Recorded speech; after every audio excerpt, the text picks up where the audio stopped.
The Forgotten Morning. The old alien sat alone in the corner of the great hall. His name was Xerath. His skin was rough, marked with deep scars from many battles. His eyes, once bright, now looked tired. But behind those tired eyes was a memory, one that never faded. Xerath was once a great war general. He had led armies across the stars. But now most saw him as useless. They thought he was just an old alien telling ghost stories. But today, he had asked to speak before the Galactic Council. The great hall was full.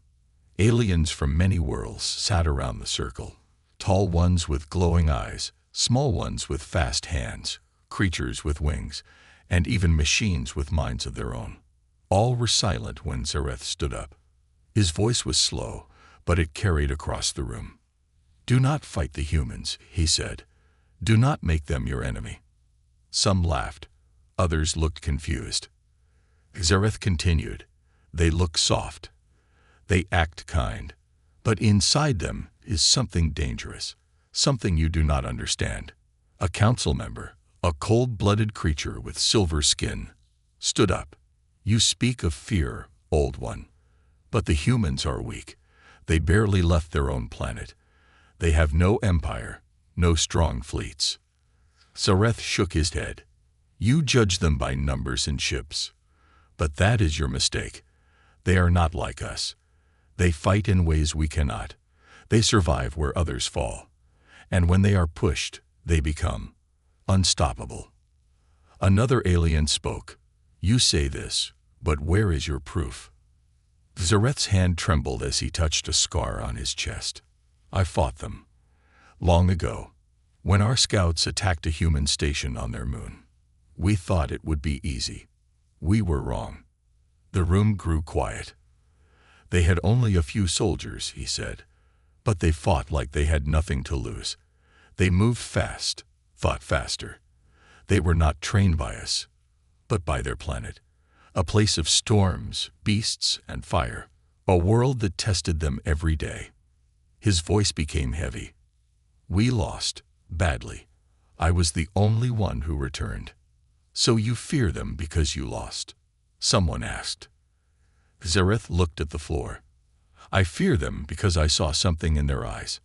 Not hate, not anger, something worse." They smiled. Gasps spread across the hall. "They smiled before the fight," he said. "They smiled during the fight, like they were born for it." The council leader, a being made of light, spoke calmly. "Thank you, Xerath, but your time is over. We do not see the humans as a threat. The Galactic Empire is strong. If they challenge us, they will be crushed." Xerath stepped back, his face full of sadness. "You are making a mistake." As he walked out of the hall, no one followed him. No one listened. But in the shadows, a young alien kid watched him leave. Her name was Sevi. She had heard stories of Xerath's battles since she was young. She believed him. And now, for the first time, she felt cold fear in her heart. She whispered to herself, "What if he's right?" Far away, on the small blue planet called Earth, a signal blinked red in a human command center. A satellite had picked up something strange near Mars. A human general leaned forward. "It's starting," he said. And on the other side of the galaxy, Xerath sat under the stars, eyes closed. He could feel it. They had ignored his warning. Soon, they would remember it. First strike on Mars. The red sands of Mars lay still. Dust floated gently through the thin air, touching the edges of human steel and fire. A small human base stood quietly near the crater line. Only 20 soldiers inside, most of them young, many of them untested. They laughed, played games, and waited for orders that never came. Until today. A warning flashed across every screen. Unknown ships entering Mars orbit. Fast, silent, not friendly. Captain Jake Morrow, leader of the Mars outpost, stared at the blinking red alert. He was calm. He had seen war. But what came next? No training could prepare them for that. "Get your gear," he said simply. "This is real." Above the planet, 10 alien warships floated like dark clouds. Inside them, the Drakkar, elite warriors of the Galactic Empire, prepared to strike. Their leader, Commander Tazor, stood tall and proud. His skin was smooth like stone, eyes cold like ice. "Humans will break in 1 hour," he told his crew. "They are soft. We hit fast. We hit hard. And we leave nothing standing." They launched. Within minutes, alien pods rained from the sky like fireballs. They crashed into the surface with loud explosions, shaking the human base. The ground cracked. Alarms screamed. Dust filled the air. But the humans didn't run. They moved like ghosts, quiet, fast, ready. Private Lena Crawford, youngest of the group, took position behind a steel wall. Her hands shook. She had never killed anything before. "You okay?" Jake asked beside her. She nodded. "I'm scared." "Good," he said. "Means you'll fight smart."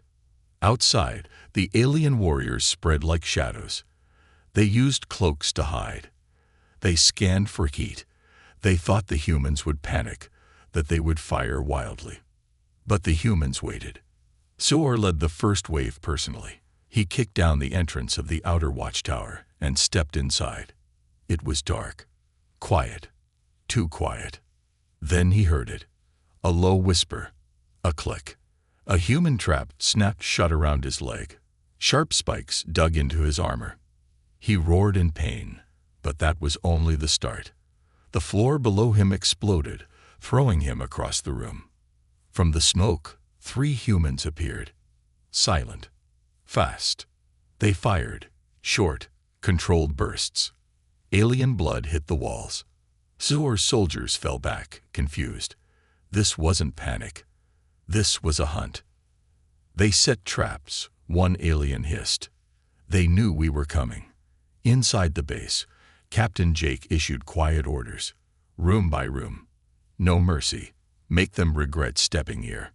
Human soldiers moved like a machine. Every corner was covered. Every angle was deadly. They didn't speak much. They just worked. They had trained for this moment. And now, it was here. Outside, Sevi, the young alien cadet who believed Sirith, watched the battle feed from orbit. She had begged to join the strike team, but her request was denied. Now she stared in horror as the human base, instead of falling, fought back with fire. "Commander Tazor is down," one voice reported. "The humans are. They're not running. They're winning." The alien council watched in silence. Zareth watched from a quiet moon far away. He closed his eyes. "This is just the beginning," he whispered. Back on Mars, the final moments of the battle came fast. Only 5 alien warriors remained near the base wall. They tried to call for help, but the signal was jammed. Then, through the red fog, a figure walked toward them. A human soldier. Alone. He carried no gun. Instead, he held a piece of the alien pod, sharp, jagged metal, covered in blood. His face had no fear, just calm.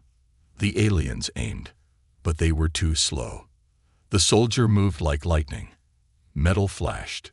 One alien dropped, then another. The rest tried to run, but the desert was not kind. Within 10 minutes, the field was silent again. Captain Jake stood near the last pod, now cracked open and empty. He looked around at the bodies, both human and alien. "We held," he said softly. Private Lena sat beside a wounded soldier, wrapping his arm. She didn't cry. She didn't smile. She just worked. Mars had been attacked, and the humans had not only survived, they had won. The message reached Earth in under an hour. It also reached the Galactic Empire. For the first time in centuries, they felt fear. But still, some believed it was just luck. They didn't know that Mars was only the start. And the old aliens' warning was now echoing in every hall, every ship, every planet. But it was too late, because Earth's warriors were no longer hiding. They were coming. Fear spreads in space. A week had passed since the Mars attack. In the cold corridors of the Galactic Empire's capital, every screen now showed the same footage.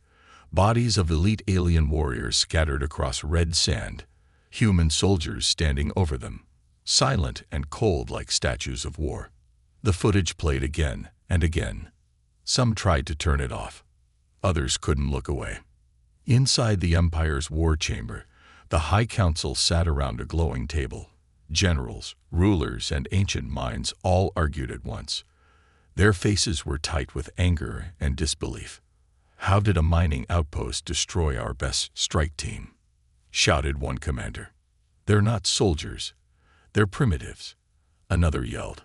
But Civi, the young cadet who had watched it all, spoke up. "They're not primitives," she said. "They're predators." The room fell silent. "They don't fight like us," she continued. "They fight like they enjoy it, like the battle itself is their home." Some laughed at her, others whispered. But deep down, fear had started to crawl into every heart. Far from the Empire, on Earth's moon base, Human Command had also seen the footage.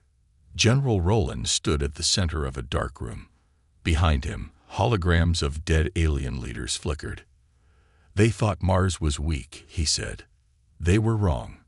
Beside him stood Major Lin, the head of advanced combat. She pointed to the next target glowing on the star map. "They'll retaliate," she said. "We need to be ready." Roland nodded. "We're not just ready. We're going to push first." And with that, the next mission was born. Codename Shadow March. It wasn't just about defense anymore. It was time to move. Back in the Empire, whispers of defeat were now turning into roars of panic. Rumors spread fast that the humans were demons, that they could not feel pain, that they had weapons that could melt metal without heat, that they talked to ghosts and trained in storms. Even the strongest warrior species, the Razak, the Skorv, the Velen, now hesitated at the idea of facing humans. In one training arena, an alien champion dropped his sword after watching the Mars footage. "I won't fight them," he said. "They don't fear death. They welcome it." Meanwhile, Xerath sat alone in a small room on a space station forgotten by most. The lights above flickered. The air smelled of rust and oil. A child passed by and looked at him with wide eyes. "Are you the one who warned the Empire?" she asked. Xerath smiled softly. "Yes, and they didn't listen." "No," he said, "but now they will wish they had." On a moon near the Empire's border, a small alien colony woke to silence. No messages, no trade, no guards. They checked their scanners. Something had passed through during the night. Something fast, something human. In the main hall, a wall had been burned with fire. Words written in a dead alien language. "We don't start wars. We finish them." Fear was now more than just a feeling. It was alive. It moved from planet to planet. It crept into the minds of war generals. It shook the hands of bounty hunters. Even pirates avoided human shipping lanes. Savi was called to a private meeting. Inside, 3 council members waited. They looked tired, scared. "You knew this was coming," one said. She nodded. Xerath told the truth. "How do we stop them?" Savi looked out the window into space. "We don't," she said. "We survive. If we're lucky." On the far edge of known space, a human fleet began to move. Sleek black ships with no markings, no broadcasts, and no warnings. They cut through space like silent blades. Inside one of them, Captain Jake Morrow suited up again. "Mars was just the start," he said to his team. "This time, we bring the war to them." His soldiers checked their weapons. Not one spoke. They didn't need words. They had purpose. They had rage. And now, they had a clear path. In a dark control room deep inside the Empire's war tower, a single line of code blinked on a stolen human device. A voice played over and over again. "Calm. Steady. This is not revenge. This is balance." As the message ended, All lights in the room died. Somewhere, someone screamed. But no one came to help. Because in this new war, the shadows belonged to Earth. Human instincts unlocked. The alien laboratory was buried deep inside a frozen asteroid. Here, far from empire cities, lived one of the most secret minds of the galaxy, Dr. Selkar, a creature with a mind built from code and bone. He was the Empire's best xenobiologist. He had studied the DNA of over 4,000 species, and now, for the first time in his long life, he was afraid. On his table lay a frozen sample taken from a fallen human soldier, perfectly preserved, untouched, and under it, a warning label: "Do not examine alone." But Selkar ignored it. Curiosity was stronger than fear. He ran the scan. What he found changed everything. Human DNA wasn't stable. It shifted. It adapted. And during combat, it evolved in real time. His scanners showed that the soldier had grown stronger during the battle on Mars. His muscles had thickened, his nerves sharpened, his brain had become more reactive while fighting. Zelkar leaned back, whispering to himself, "They don't just fight. They become something else, something more." Then, something unexpected happened. The human's eye twitched. It was supposed to be dead. Zelkar screamed and backed away. But when guards entered the room, there was no sign of the body. Just a trail of blood leading into the vents. Some say that soldier never died. Some say he still roams the stars, changing, becoming something even humans don't understand. On the edge of Empire space, human strike teams launched silent missions. No news, no warnings, just silence. And then ashes. Entire alien bases found destroyed, with walls melted and machinery sliced like paper. Recordings showed blurry shadows, fast, quiet, with glowing eyes. They didn't speak.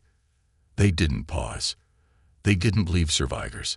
In one destroyed control room, a single word was found scratched into the floor. Remember, the Empire was crumbling, not because of war, but because of fear. The leaders called emergency meetings. Armies were called back to defend core worlds. Supply chains broke. Planets isolated themselves. And worst of all, soldiers began deserting. They didn't want to face humans.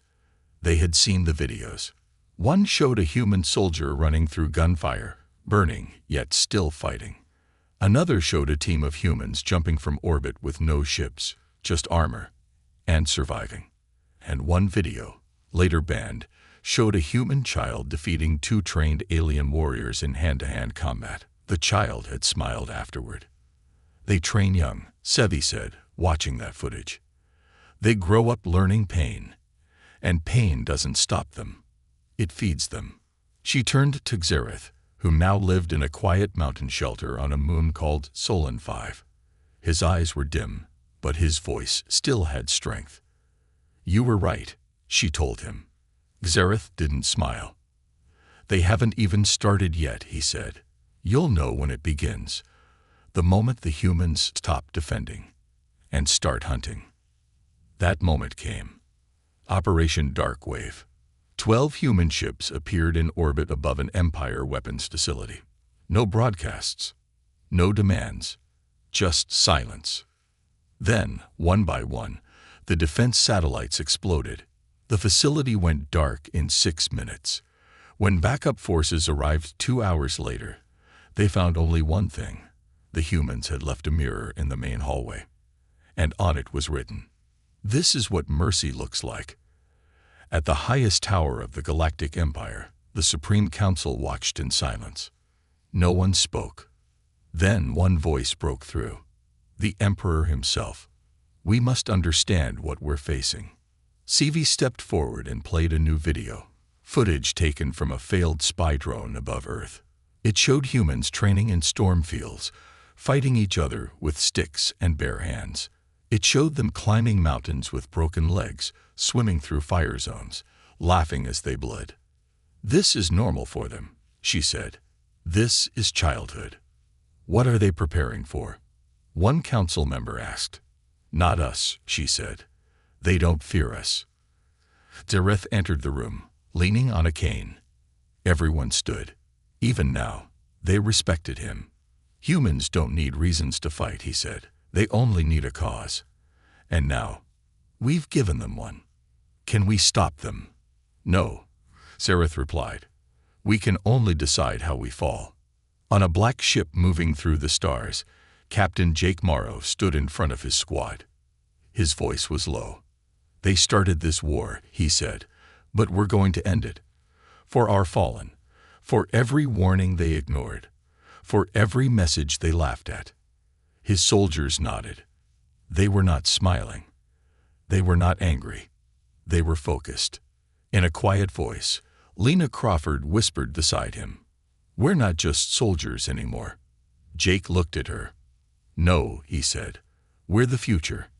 And so, across the galaxy, the fear became truth. Humans were not monsters. They were something worse. They were survivors. And survivors never stop. Not until the war ends. On their terms, the rising flame. It began with whispers. At first, only the border colonies heard the stories. Small planets, trade stations, forgotten moons. They spoke of dark shapes in the sky, of silent ships that did not ask for surrender, of soldiers in black armor who did not speak, who did not celebrate, who only came, and left ruins behind. The Galactic Empire had lost more than battles. They had lost control. They had lost fear. Because now, the galaxy no longer feared the Empire. They feared the humans. In the command center of New Zorel, a massive Empire city planet, a young general stared at the incoming reports. Fortress after fortress falling. Outposts going dark. Supply lines destroyed. How are they moving so fast? He asked. His aide swallowed hard. They don't follow routes. They don't use our spaceways.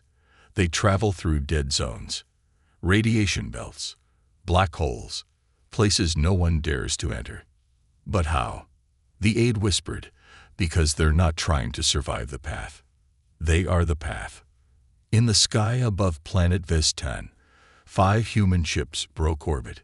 They were not large, not full of weapons, but the Empire fleet stationed there, 20 warships, over 4,000 troops, vanished in less than 15 minutes. No one saw the battle. No one recorded it. All that was left was a broken Empire flag floating in space, and a message burned into the moon's surface. We warned you. In a hidden war room, deep beneath the Empire's last stronghold, the Supreme Council gathered again. Eyes tired, hands shaking, arguments loud. Some wanted peace, others wanted surrender. But one old general, the same silver-skinned creature who once laughed at Zareth, now slammed his fist on the table. "You cannot talk to something that doesn't fear death," he shouted. "You cannot reason with creatures that become stronger every time we fight them." "What do we do then?" someone asked. Before he could answer, the lights went out. A single word appeared on every screen. Soon. Far from the Empire's fear, the human fleet moved with quiet rage. Captain Jake Morrow stood aboard the flagship Helix 1. The stars around him were red. "How far are we from the core worlds?" he asked. Major Lynn responded, "2 jumps. They won't expect us to strike so deep." Jake nodded. "That's why we will." Behind them, rows of human warriors stood silent. Some were fresh. Others had scars from Mars. Lena Crawford adjusted her armor. Her hands didn't shake anymore. "Do you think they're ready for this?" she asked. Jake looked at her. They were never ready. On the Empire's capital world, panic spread faster than orders. Citizens packed ships, trying to flee. Riots broke out in the market domes. Soldiers refused to fight, laying down weapons without a word. And above them, satellites showed what was coming. 10 human ships, small, dark, calm. The Empire launched every defense system. Orbital cannons, stealth drones, planet-wide shields. But the humans didn't come in guns blazing. They came in silence. Then, without warning, the city lights flickered. A low hum echoed across the sky. Then, the shields fell. Every gun turned off. Every drone dropped. Nothing worked. The humans had hacked everything. Not with noise, but with quiet understanding. And that's when the people saw them. Black figures walking down the main roads. Not killing, just walking. They stared at everyone with calm, steady eyes. And one by one, the Empire's people dropped to their knees. Not because of force, but because of truth. The war was over, and they had lost. Not to monsters, not to machines, but to something worse. To humans who had become flame. Xerath watched the news in silence. Beside him, Seve wept, not in fear, but in sorrow. "What have we done?" she whispered. Xerath closed his eyes. "We woke the storm," he said. "We thought they were small, weak, broken, but all we did was give them a reason. Can they be stopped?" Xerath shook his head. "No, but maybe they can be understood." "What do you mean?" "They are not fighting us for power," he said. "They are fighting us for memory, for every soldier we called weak, for every warning we ignored, for every time we laughed." He looked out at the stars. "This isn't revenge," he whispered. "This is history, burning its way through time." And so, the Empire burned. Not with fire, but with truth. And through it walked the humans, cold and quiet. The rising flame of a species that no longer needed to shout, because the galaxy now spoke their name in whispers, and feared it more than death. No mercy on Centurion Prime. Centurion Prime was the heart of the Galactic Empire. It was not just a planet, it was a symbol. A world of crystal towers, floating cities, endless skies filled with defense grids and warships. It had never been touched by war, never breached. It was believed to be untouchable. Until now. Above the planet, human ships arrived in silence. No warnings, no demands. Just black ships, sharp and quiet, appearing like ghosts through the void. Thousands of Empire defense units locked onto them. Auto turrets powered up. Planetary shields glowed bright. The sky turned red. But the humans didn't fire. They simply waited. Inside the Empire's war control tower, commanders shouted, "Why don't they attack? What are they waiting for?" Then the lights flickered. Then, darkness. One by one, every gun stopped working. Shields failed. Ships turned dead in space. Someone whispered the words no one wanted to say. "They're already inside." On the surface of Centurion Prime, panic exploded. Sirens rang out across the sky. Millions of citizens ran toward bunkers. Soldiers rushed to their stations, only to find weapons that didn't respond. In the Emperor's tower, alarms echoed through the great silver halls. A guard sprinted up the stairs. "Emperor, we must evacuate." But the Emperor stood still, staring out the window. Below, he saw them. Humans, walking through the streets. Slow, steady, silent. 100 of them. Maybe more. But it wasn't the number that brought fear. It was the way they moved. Like shadows with purpose. Like fire wrapped in skin. The Emperor turned and said only one word. Xerath. In a cold mountain bunker far from the capital, Xerath sat in silence. A message played on loop. A live feed from Centurion Prime. His old home. His pride. Now falling. He didn't smile. He didn't speak. But inside, he knew this was the price of being ignored. Back on the planet, the first real resistance formed near the central plaza. Hundreds of Empire warriors, some of the best, took defensive positions behind armored walls. "We stop them here," the captain barked. "We make them bleed." The humans entered the plaza. Not one of them spoke. The captain fired the first shot. A laser blast hit the chest of a human soldier. But he didn't fall.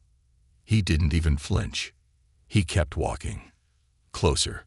closer, until he stood in front of the wall. The captain raised his weapon again. But before he could shoot, silence. A blade slid through the air. Quick, clean. The captain dropped. Others tried to run. But the humans were already everywhere. Climbing walls, rising from shadows, dropping from rooftops. No shouting, no orders. Just pure, perfect, practiced destruction. Within 6 minutes, the plaza was quiet again. Only the wind moved, and in the center stood a young human soldier, Lena Crawford. Her armor was scratched, her eyes cold. She placed the Empire's flag on the ground and burned it. Not in anger, but in silence. In orbit, the Empire's backup fleets tried to regroup. They sent drones. They sent calls for help. But no one answered. Other planets had shut down. They had heard the stories. They had seen what happened to those who resisted. And now, no one wanted to be next. Inside the Emperor's chamber, guards stood ready. His throne room was sealed. But it didn't matter, because the wall behind the throne cracked. A small hole opened, and through it stepped Captain Jake Morrow. Alone, his armor carried dust from Mars. His boots dripped with alien blood. The Emperor raised his hand. "Stop," he said. "We can talk. We can make peace." Jake looked at him without emotion. "You had your chance." The Emperor stepped back. "We were wrong. We should have listened to Xerath." Jake didn't move. "We're not here for peace," he said. "We're here to finish the lesson." "What do you want?" "Nothing," Jake said, "because wanting something means you need something. And we're already complete." Then he turned and walked away. He didn't kill the Emperor. He didn't need to. The humans didn't want a leader. They wanted the world, and now it was theirs. By nightfall, Centurion Prime was under human control. Not a single building had been destroyed. Not a single bomb had been dropped. And yet, the Empire had lost everything. Its heart, its fear, its meaning. The people didn't resist. They opened their doors. They dropped their weapons. Some even offered food to the humans, hoping to be spared. But the humans didn't accept kindness. They didn't smile. They just passed by, cold and focused, because this wasn't revenge. This was order. On a nearby moon, Sci-Fi watched the red glow in the sky. Centurion Prime was burning, not in flames, but in silence. She turned to Xerath. "They didn't destroy the city," she said. "They didn't need to," he replied. "They destroyed its soul. What will happen now?" Xerath looked up at the stars. "Now, they become legends. And far beyond, on the edge of a dark galaxy, a human child trained with her mother in a cold forest. She was only 7, but her hands were strong, her eyes focused. "Why do we train every day?" she asked. Her mother smiled softly. "Because we remember. A new law of the galaxy." The stars were quiet. No ships moved. No orders were sent. No alarms screamed across the systems anymore. The Galactic Empire was gone. Not destroyed, but undone. Its laws were dust. Its pride was broken. And its fear now had a new name. Earth. Centurion Prime stood like a ghost. Its towers still touched the sky. Its roads still glowed beneath moonlight. But the sound of boots, human boots, echoed through the streets. No one cheered. No one cried. Because the war hadn't ended with fire or blood. It had ended with silence. And in that silence, a message had formed. A truth that every world now understood. Humans were not conquerors. They were reminders. At the center of the Empire's great hall, where rulers once shouted and fought, now stood Captain Jake Morrow. Beside him, Major Lena Crawford, and the remaining survivors of the Mars defense team. Around them stood leaders of many species, some brave, some ashamed, all quiet. Sci-Fi stood too, now an ambassador for her people. She wore no armor, only a white robe of peace. The Emperor knelt before Jake, his voice low. You won. Jake shook his head slowly. No, he said, you lost. What happens now? The Emperor asked. Jake didn't answer. Instead, he stepped aside. From the back of the hall, a child walked forward. A girl. Human. Only 12 years old. She stood with perfect calm. Her eyes held something ancient. Something powerful. We won't rule you, she said. We don't want thrones, or taxes, or your names written under ours. Then what do you want? One alien asked, confused. The girl smiled. We want memory. From that day on, every galactic world held one new law. One law above all others. One law written in stone, sky, and silence. Never ignore the warning of a veteran. On every school wall. On every soldier's badge. On every ship's engine. The story was told again and again. Once, an old alien named Xerath warned the galaxy. He told them not to fight the humans. He told them what they were capable of. But no one listened. And so, they were shown. Xerath, now old and fading, watched from a quiet garden on a peace planet. He sat under a glowing tree with Sevi beside him. Birds sang above. Flowers moved with wind. And the stars shined in perfect silence. You saw it all coming. Sevi said softly. Xerath nodded. No, he whispered. I saw only the spark. They became the flame. What do you think they are now? Xerath looked at the sky one last time. They are not warriors, he said. Not anymore. They are balance. When things tip too far, they come. And they said it right. His eyes closed, and his heart finally rested. On Earth, the people didn't celebrate. They planted trees. They built homes. They told their children stories, not of victory, but of warning. We were pushed, the elders said. We didn't want war. But when war came, we showed them what it meant to survive. Every child learned the name of Mars, of Jake Morrow, of Lina Crawford, and of Xerath, the alien who saw what others refused to see. In time, the Galactic Council was rebuilt, not as rulers, but as listeners. Humans didn't join it. They didn't need to. They left a chair open at every table, a silent seat with no name. And every time someone asked why it was empty, the answer was always the same. For the ones who warned us. Deep in the outer rim, a small ship floated near a blue sun. Inside, a young alien watched a video on a dusty screen. It showed a human soldier smiling before battle. The alien paused it, breathing slowly, then whispered to himself, I will never forget. Behind him, a human voice spoke. Good. That's the whole point. The alien turned and smiled.